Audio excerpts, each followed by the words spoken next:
¿Qué tal, amigos? Estamos nuevamente aquí en su programa Coffee Talks. Estamos muy contentos de estar nuevamente con Mario Aguilera. Muy contento nuevamente, Mario, de recibirte aquí con nosotros. Gracias. Y dándote la bienvenida, dándole la bienvenida también al público que nos acompaña para la cuarta entrega de este tema de Jerusalén. Estamos muy contentos porque obviamente no podemos terminar este tema tan amplio, pero pues queremos le hemos escapado. entrar de lleno a este tema.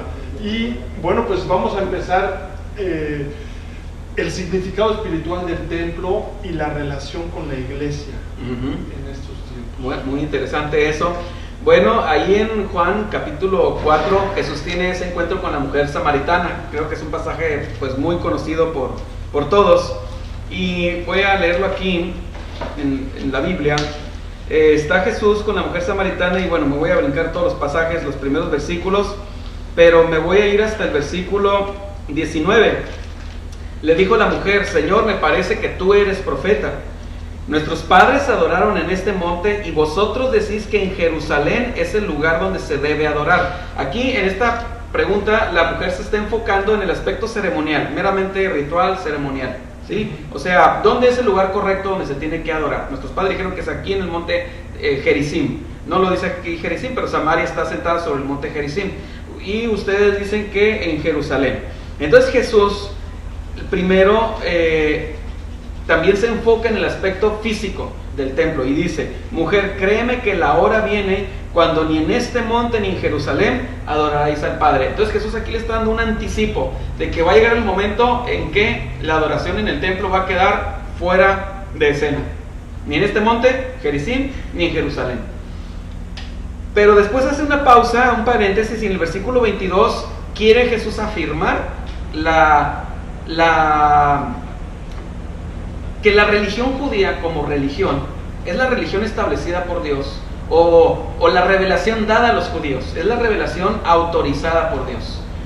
Cuando dice: vosotros adoráis lo que no sabéis, nosotros adoramos lo que sabemos, porque la salvación viene de los judíos. O sea, dentro de lo que Jesús va a desarrollar ahorita, que es a futuro, lo espiritual, sí quiere dejar clara una cosa, y es que es a Israel a quienes se les dio la revelación.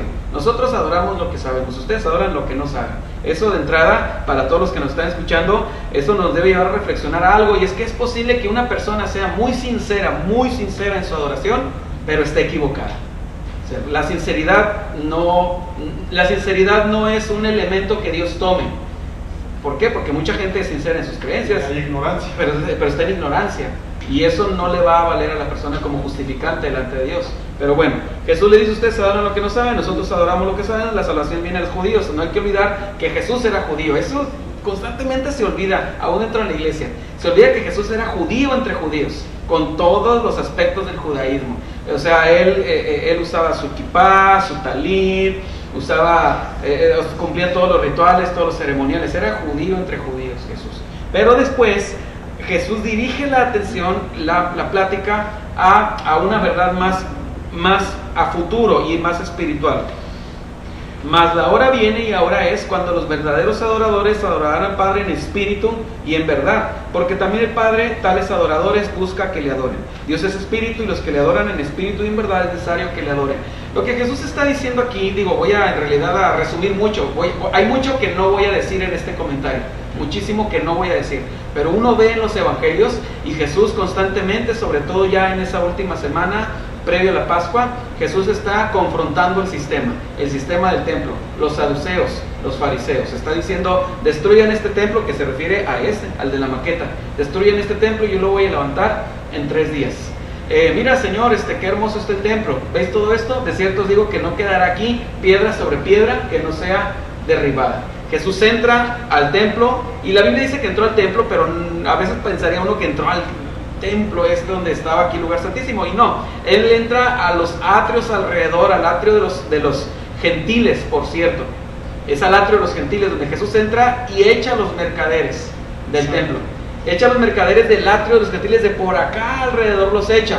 Y dice: mi casa, está escrito, y está citando a Isaías 56, si no me equivoco. Isaías 56 dice: mi casa será llamada casa de oración para todas las naciones, pero ustedes la han hecho una cueva de ladrones. Lucas 20:45. Ajá, ahí está, pero que es una cita de Isaías 56 a su vez. Entonces, eso sucede por acá. Bueno, entonces Jesús está confrontando el sistema.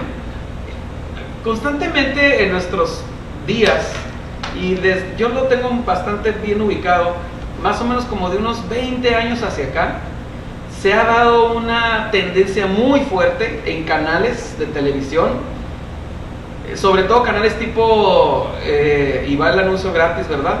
Discovery Channel y Nat Geo, National Geographic, de sacar documentales de la vida de Jesús. Incluso hay una película que hace poco se hizo también, no la he visto, no me llama la atención verla, donde ponen a Jesús claramente como si él fuera un guerrillero. Así, toda la vida de Jesús la reducen a un simple guerrillero revoltoso.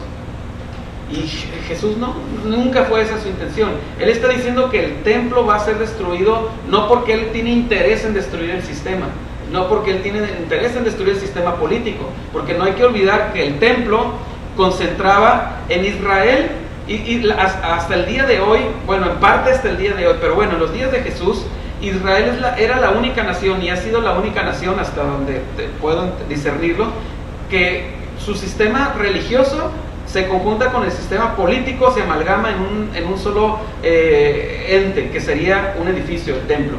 Porque el templo era la sede del gobierno, tanto político como religioso. Entonces, cuando Jesús está confrontando el templo, se ha interpretado como que él estaba en contra del gobierno. Y Jesús en realidad no está en contra del gobierno, porque Jesús dice: ¿de quién es la moneda y su inscripción? De César. Pues sigan sujetos a sus autoridades civiles. O sea, Jesús no está confrontando el sistema político, Jesús está confrontando el sistema religioso. El sistema religioso. Cuando Jesús se va acercando a Jerusalén y tiene más o menos así la vista de ustedes que están viendo este video, él tiene esta vista del templo y él llora por Jerusalén. Jerusalén, Jerusalén, que matas a los profetas y apedreas a los que te son enviados. Y luego dice en otros pasajes: llegará día cuando te rodearán, a ti Jerusalén te sitiarán con vallado y a tus hijos estrecharán dentro de tus muros. Todo eso se cumple en el año 70, en la caída de Jerusalén. Vamos a entrarle rápidamente a eso y vamos a dejar ya el aspecto espiritual voy a hacer aquí un puente, una pausa con lo de la mujer samaritana para dentro de unos 10 minutos, para ver ya el aspecto espiritual y práctico para los creyentes. Y voy a resumir la historia, la narración de la caída de Jerusalén a esto, y eso está registrado por el historiador Flavio Josefo en su libro Guerras de los Judíos. Israel se rebela en el año 66, expulsan a los romanos, luego regresan los romanos, rodean Jerusalén, cumpliendo al pie de la letra lo que Jesús dijo: llegarán días cuando te rodearán y te sitiarán con vallado y a tus hijos estrecharán dentro de tus muros. Los ejércitos, las legiones romanas se rodearon Jerusalén, completamente hicieron un cerco que duró varios meses, la gente empezó a morir de hambre, les cortaron los suministros de agua, la gente empezó a comerse todo lo que tenían, las hierbas, todo lo arrancaron, quedó sin árbol, sin rama, sin raíces la ciudad de Jerusalén, sus jardines, digamos así, sus áreas verdes que hubiera dentro de la ciudad. Empezaron a morir de hambre y los romanos los instaban a que se rindieran, pero no querían rendirse y andaban pululando ahí por todo Jerusalén los predicadores que decían: hermanos, no se rindan porque va a bajar el Mesías y nos va a liberar. Pero el Mesías ya había estado ahí 37 años antes. Entonces los judíos tenían la esperanza y se seguían ofreciendo sacrificios en el templo. Estaban sitiados por los romanos ya de varios meses. Los romanos estaban ya cansados, agotados, llenos de ira, querían entrar y arrasar con la ciudad. Y la ley romana de la guerra decía que si la ciudad se rendía, le perdonaban la vida a la población en general, menos a los cabecillas. Y lo que hacían es que le perdonaban la vida a la población, pero les cargaban más impuestos, como un castigo por su rebelión. Pero una vez que el ariete tocara el muro, aunque quisieran rendirse, ya no le perdonaban la vida a la población. El ariete es ese tronco que se usaba para golpear los muros, para derribar los muros. Lo agarraban entre varios soldados y golpeaban. Bueno, ya para el año 70 traen un ariete y por allá, por el lado de de la fortaleza Antonia, al norte, de hecho, así como estamos aquí, sería hacia este lado, hacia el norte del templo. Por allá el ariete empieza a golpear el muro, y cuando el ariete golpea el muro, se empieza a correr la noticia de que el ariete ha tocado el muro. O sea, los judíos que estaban arriba en las murallas, viendo hacia abajo, los soldados ven que el ariete toca el muro, corre la noticia y se empieza un griterío por todo Jerusalén. Saben que su suerte está echada y que es solamente cuestión de días o semanas. Una vez que entren los romanos, no perdonarán la vida. Y entraron los romanos, masacraron a la gente se iba replegando en los diferentes barrios de la ciudad, era la persecución, mataban a las mujeres, mataban a los niños, no se diga a los ancianos, a los enfermos, capturaban jóvenes y adolescentes para llevarlos o al circo romano, o a remar en las galeras, o para venderlos como esclavos en la capital. Finalmente ya toman la plataforma del templo y sigue la guerra. Más de 500,000 personas peleando en la plataforma alrededor del templo, soldados contra judíos, defendiendo los judíos el templo. Y estaban a 20, 30, 40 metros de distancia las peleas, las revueltas, y seguían ofreciendo sacrificios con esperanza de que el Mesías bajara, que Dios los liberara. Finalmente no sucede, llegan hasta el altar, matan a los sacerdotes, matan a todos. Y el general Tito Vespasiano había dado la orden de que mantuvieran el templo de pie. Querían convertirlo en un trofeo de guerra, en un monumento al poderío de Roma. Entonces dio la orden de que lo mantuvieran intacto. Así es que entran unos soldados con unas antorchas, entran a este lugar santísimo y pues ven que no hay nada, que está vacío. Ellos acostumbrados a tener templos con dioses antropomorfos, dioses con forma humana, y dicen, tanto para nada, no hay nada aquí. Y en el coraje, la adrenalina en la guerra, lanzan las antorchas y se empieza a incendiar el templo. Y aunque estaba todo construido de piedra maciza, por dentro había mucho mobiliario, salones, cámaras, mezanines, terrazas, cortinas, muebles flamables. Todo se empieza a incendiar. Las paredes estaban bañadas en oro. Entonces con el incendio, el calor del incendio que se encierra, el oro se empieza a derretir, se empieza a escurrir por las paredes y se empieza a colar en el enlosado, en las hendiduras, las junturas de las piedras del piso, ¿sí? Del enlosado del piso. Los romanos se dan cuenta de eso, y entonces al final que se acaba toda la guerra y el incendio, traen unas torres, las colocan aquí arriba de estos edificios, y empiezan a bombardear con rocas, unas catapultas, empiezan a lanzar rocas para desmantelar el templo. Finalmente destruyen todo el templo y quitan todo el escombro de la planta arquitectónica, y luego con unas barras de metal levantan todas las piedras del piso para capturar todo el oro que se había colado. Jesús había dicho, ¿veis todo esto? De cierto os digo que no quedará aquí piedra sobre piedra que no sea derribado. Vamos a continuar y vamos a entrar aquí al tema de lo aspecto espiritual. Vamos a Efesios capítulo 2 rápidamente. Efesios capítulo 2 versículo 11. Y esto lo escribe Pablo a los efesios, quienes son gentiles, quienes no son judíos, de tal manera que este pasaje es para nosotros, los no judíos. Y entonces Pablo les dice, por tanto acordaos de que en otro tiempo vosotros los gentiles en cuanto a la carne eran llamados sin circuncisión por la llamada circuncisión hecha con mano en la carne. En aquel tiempo, ¿cuál tiempo? Cuando estaban sin Cristo. Dice, estabais sin Cristo, alejados de la ciudadanía de Israel. Aquí empezamos a ver una referencia de Pablo al templo. ¿Por qué? Porque dice que estaban alejados de la ciudadanía de Israel. Tener acceso al templo significaba que eras ciudadano de Israel. Entonces Pablo les dice, estaban alejados de la ciudadanía de Israel. ¿Alejados a qué distancia? A esta distancia, al muro de separación. Entonces los gentiles solamente llegaban hasta cierto lugar, veían el templo de lejos, suspiraban, porque había mucha gente que era afín al judaísmo, que eran seguidores, se les llama prosélitos. Entonces ellos se acercaban al templo y lo veían de lejos. ¿A qué distancia? Hasta donde les permitía el muro de separación. No podían pasar ese muro. Había letreros en las entradas donde había entradas. O sea, era un muro continuo, pero que tenía varias entradas, y en cada entrada había un letrero en griego, hebreo y latín, donde decía que si alguien que no fuera judío pasaba por ahí, entraba, la muerte iba a venir bajo su propia riesgo. Y sucedía. A veces soldados romanos fanfarroneando entraban, pasaban el muro, y los judíos se les dejaban ir encima y los apedreaban ahí, y sus propios superiores no iban a rescatarlos. Respetaban eso, por lo menos los superiores, no dejaban que su propio soldado muriera ahí, porque si para rescatar también tienes que entrar y profanar. Entonces se iba a hacer como una espiral, ¿no? una bola de nieve. Entonces dice, estaban alejados de la ciudadanía de Israel y ajenos a los pactos de la promesa, sin esperanza y sin Dios en el mundo. Pero ahora en Cristo Jesús, vosotros que en otro tiempo estabais lejos, ¿Se fijan? Estaban lejos. ¿A qué distancia? A la del muro de separación. Ahora en Cristo Jesús, vosotros que en otro tiempo estabais lejos, habéis sido hechos cercanos por la sangre de Cristo. ¿Cómo es que hemos sido nosotros hechos cercanos?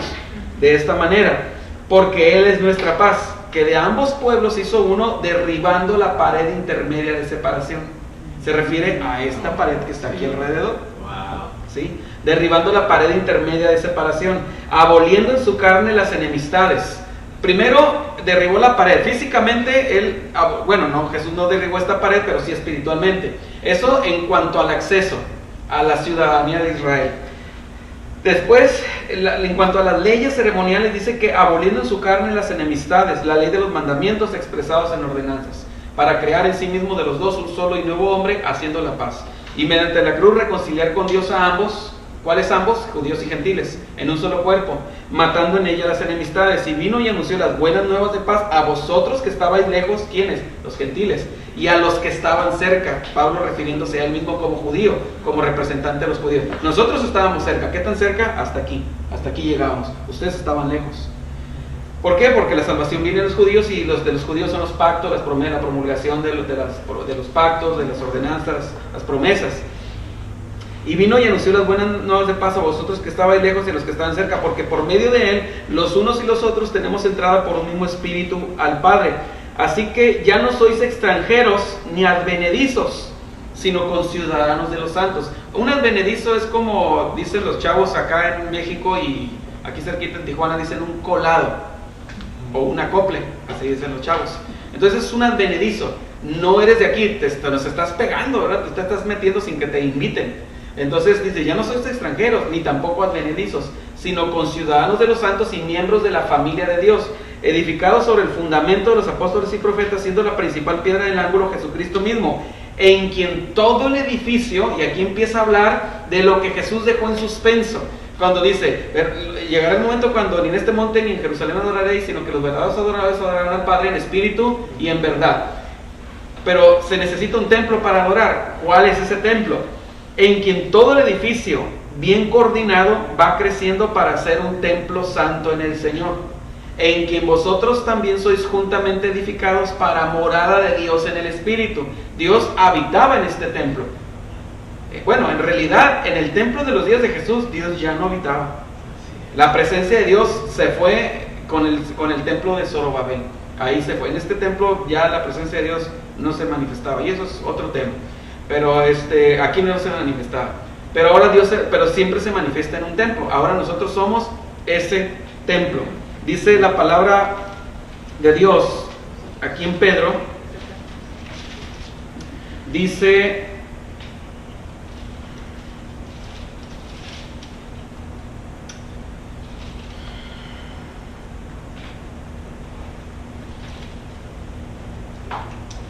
mas vosotros sois linaje escogido, real sacerdocio, nación santa, pueblo adquirido por Dios. Ahora nosotros somos sacerdotes, ¿de cuál templo? Del mismo cuerpo de Cristo. Y también nosotros somos piedras vivas, lo dice Pedro, somos piedras vivas, y es bien interesante que este templo, las piedras eran de diferente tamaño en este templo. De tal manera que ahora los creyentes, cada uno somos diferentes también, pero somos parte del mismo templo, del mismo cuerpo, del mismo templo. El cuerpo de Cristo también a su vez es un templo, pero a la vez también cada uno de nosotros somos un templo y Dios habita en nosotros. En Hechos que es 17:24 también dice, Dios que hizo el mundo y todo lo que hay en él es Señor del cielo y de la tierra, no vive en templos construidos por hombres, ni se deja servir por manos humanas. Actualmente, como dices, ya somos nosotros el templo, parte del cuerpo de Cristo. Ajá, así es. Y todos somos sacerdotes. Todos somos sacerdotes y tenemos un sumo sacerdote. Pues estamos muy contentos, Mario, muy contentos de que hayas estado con nosotros, de que nos hayas traído esta enseñanza, que se quedan muchos versículos también que se quedan para que sigamos nosotros ya cada uno en casita, profundizando y aprendiendo de todo lo que representa espiritualmente el templo, que aprendamos. Y para cerrar, me gustaría que nos dejaras, que cerraras esta enseñanza con algo lo más corto y concretáramos en algo, si hay forma de Sí, hacerlo. pues bueno, dice, yo quiero resaltar una cosa, y es que la Biblia fue hecha para resaltar la gloria de Dios. La Biblia fue escrita para resaltar la gloria de Dios, no la gloria del hombre. La Biblia es teocéntrica, no antropocéntrica. Hoy se predica un evangelio y un mensaje y mensajes, sermones antropocéntricos, donde el ser humano está en el centro y Dios está para servirle.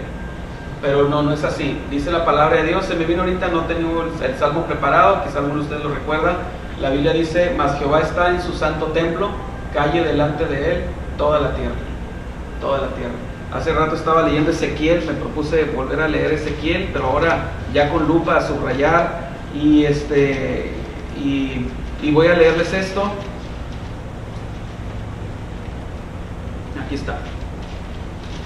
Me llamó mucho la atención esto que dice aquí, Ezequiel capítulo 2, versículo 12. Y me levantó el espíritu y oí detrás de mí una voz de gran estruendo que decía: bendita sea la gloria de Jehová desde su lugar. Bendita sea la gloria de Jehová desde su lugar. Y Ezequiel, si uno lee Ezequiel, constantemente se está resaltando la gloria de Dios. Ese es el énfasis. Jamás es el propósito resaltar el bienestar o la gloria del hombre. Es la gloria de Dios. ¿Por qué? Porque todo fue creado por Él y para Él. Aún nuestra salvación es para dar gloria a Dios. Así es. De eso se trata. De eso se trata. Pues muchísimas gracias. Sí, Alex. Muchas gracias por habernos compartido la enseñanza. Fue un placer. Igualmente, gracias por invitarme. Te vamos a seguir invitando y te vamos a invitar para una sorpresita que tenemos más adelante, Sí. En un futuro cercano. Les damos las gracias a ustedes, a nuestro público, por habernos acompañado a este programa. También les damos las gracias a ustedes allá en casita que nos vieron, y están la 1, la 2, la 3 y esta fue la 4ª entrega. Les damos las gracias, los invitamos a que se suscriban al canal, le den like, nos busquen. Tenemos también el link con la información de Mario, las maquetas y todos los estudios que ha estado realizando. Pues muchas gracias, Mario. Gracias. Gracias, hasta la próxima. Gracias.